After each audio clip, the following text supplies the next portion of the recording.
Hello YouTube, welcome back as always. Going to be a short video today. Uh, just going to do a ranking video, a very short ranking for albums by Babylon A.D. Um, I noticed they had a new album coming out, so I'm like, well shit, I have all their albums, so I'll just try to make a ranking. And so it's basically a LA-based band that came out in the late '80s. Typical, hard rock metal sound from the Los Angeles Strip area, and they produced two great records, and then were disappeared until late '90s, early 2000s. Came out with the May record, because late '90s, 2000s era was fucking terrible. And then they came back in 2017 with this glorious album, Revolution Highway, and now they're back. Next month they're releasing a new album, albeit another live album. It's like their third album is live, and it's called Live Lightning. So let's get down to it. The band comprised of mostly Derek Davis on vocals, Ron Frasci on guitars, Danny De La Rosa on guitars. Rob Reed started out as bass player, and then it was Eric Pacheco, who died a couple years ago, and then his brother Johnny Pacheco on drums. Pretty much mostly the same lineup the whole time. So let's start off from the fourth album, and once again, I don't do like demo albums. They did a demo album that songs are not released like in the beginning, like 15 years ago or something, and then they had Live in Your Face, which I don't have, but they say it's a pretty good live album, so I might pick it up eventually. And there's another live album, I forget what the name of it was, or live release. So starting off, number 4 is American Blitzkrieg. This came out 2000, I think. Need coffee because I'm tired. I hate mornings. And this album here is definitely I don't know. There's some songs that harken back to the late '80s, early '90s hard rock scene, but it's mostly like a mix of that with alternative, because it's '90s. It's like a more modern alternative rock, hard rock album. It's not very good. Well, there's parts of it I like. Like American Blitzkrieg's it's a highlight on the album just because it's not necessarily a good song, but it's very different. Like he's singing like he's mad and angry, um, and it's like the energetic song, and then he's singing and he's trying to distort his voice. He's like American Blitzkrieg, instead of singing it like a cleaner and clearer, I guess would be the word. And they in the middle of the damn song, they just start playing "War, What Is It Good For?" That song. Absolutely nothing. So I think what I like about this song is I think it's an anti war song, and how America always gets involved in shit and they don't need to. I think that's what I was talking about. And he's like, I dress to kill and blah, blah, blah. So I'm thinking it's like just Americans killing, getting involved in innocent other people's lives and shit. Magic Mary, the second song, might be my favorite song on the album. It's pretty modern, but I don't know. I really like it. It has a good bass groove to it. Sinking in the Sand is the song, another highlight on this album. It's the most classic sound of Babylon A.D. Sinking in the Sand. It's I've only listened to this album a few times, so I don't know it that well, really. But yeah, it's definitely a late '80s, early '90s hard rock song. And The Sky Is Falling, the first song on the second side, is my favorite song on the album. It's a slower ballad, and it would fit also on the past releases. The Unreal is like I don't know, like almost like a sort of like a groove alternative metal. It's really not that good. One Way Ride has a decent hard rock, punching guitar riff in it. It's kind of like a older style song too, but it's not as good as the other two. Glide is alternative crap. Superstar is just not that great, but it's like a C album out of 8 of F scale. It has some cool songs on it, so it's not a complete throwaway. And there's only 400 of these made that came out a few years ago, and this is 169. So that's American Blitzkrieg. Next up, this is a hard one. The next three are so good. This is their comeback album right there. Revolution Highway, on Frontiers again. They produce everything new from all these older bands. This album is pure AOR. It's definitely, with American Blitzkrieg is their heaviest, angriest album. This is their lightest album, probably. It's more all AOR. Um, Crash and Burn is like all four of these songs opening track. It's a hard riff, one of the crunching riff. We're on an open road. We missed the turn, we still crash and burn. Da-da-da-da-da-da. It's just a great riff, like the type of song you put the top down, just rock out to. Full of Fire kind of starts off a little acoustic part, then Fool on Fire, I'm a fool for you. It's one of my favorite songs on the album. 1 Million Miles, it's not too bad. It's a mid-paced rocker. It was this video they released. Tears is probably my favorite song off the album. It's like a slow ballad, then it kicks up into a more mid-paced rocker song. Cry tears for you now. Good song. Rags to Riches is another highlight off this album. It has a great intro, a drum intro. Rags to Riches. Talk about a story of a girl that went to Hollywood and became famous. Sort of like Fallen Angel in a sense, but not as depressing of a ending. It's a good song. Last Time for Love is the ballad off the album. It's not too bad. I'm no good for you. That's more of like a bluesy rock song, hard rock song that would fit on the first two albums. Saturday Night is like the party song of this album. On a Saturday night, we rock to the morning light on a Saturday night. Yeah, it's a good song. I think they might have released that video too, if I remember right. And Don't Tell Me Tonight is another good song too. It's like another story about a girl. And Don't Tell Me Tonight. I haven't listened to this album in a long time, so. But there is no. The problem with this album is there's no. They're all great songs, but there's no standout song like from the first two albums.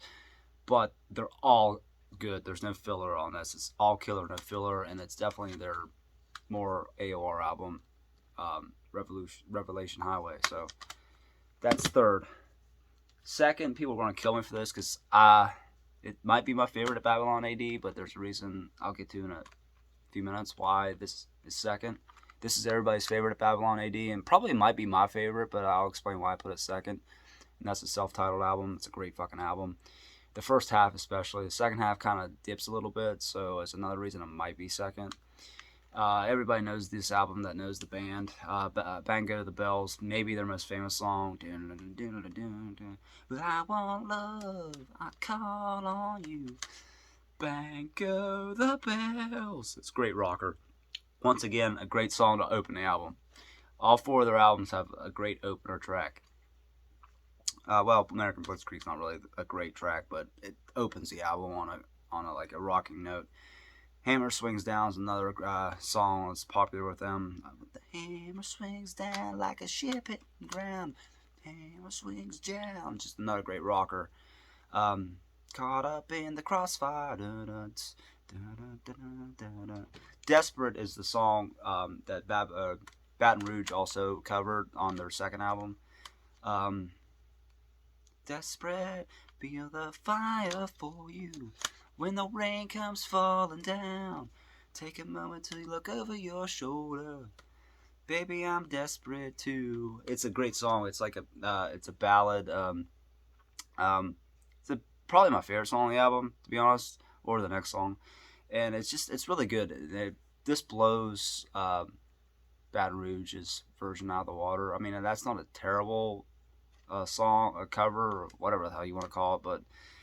This it's weird because it came out like only a couple years before, but I prefer this version. And then The Kid Goes Wild was the song from RoboCop 2 and has even Sam Kinison with a speaking part in the middle of it after the solo, and he's like bitching at the cops and so yeah, I miss Sam Kinison. He was pretty badass and always pissed off about everything that wasn't metal. But Angry and Young, Under the Gun, The Kid Goes Wild. This is a great fucking rock track. Shot of Love, it's kind of like a slower mid-paced song. kind of a ballady song. Marianne, Marianne, looking like a young Godiva. It's a good song. Back in Babylon is a standard rock song. It's not bad, but it's definitely like a complimentary song on the album. I'm back in Babylon. Sweet Temptation, it's okay. I mean, it's not that special a song. And then Sally danced, and she danced, and she danced. It's okay to end the album. The second half, it's obviously not as good as the first 5 songs, but there's no weak song on this album. It's probably it's definitely their most famous. Probably my favorite. Maybe it's one I would probably listen to the most, but there's a reason why I have it second. And now, first is their second album, Nothing Sacred, which is also, this is actually is on vinyl, but it's on fucking South Korean press. It's the shitty pressing, and they took Take the Dog Off the Chain. It's not on the album, the opening track, which is really fucking weird on that pressing apparently. This don't have a back when I bought the damn thing, so I have to look at the CD track listing and go in order.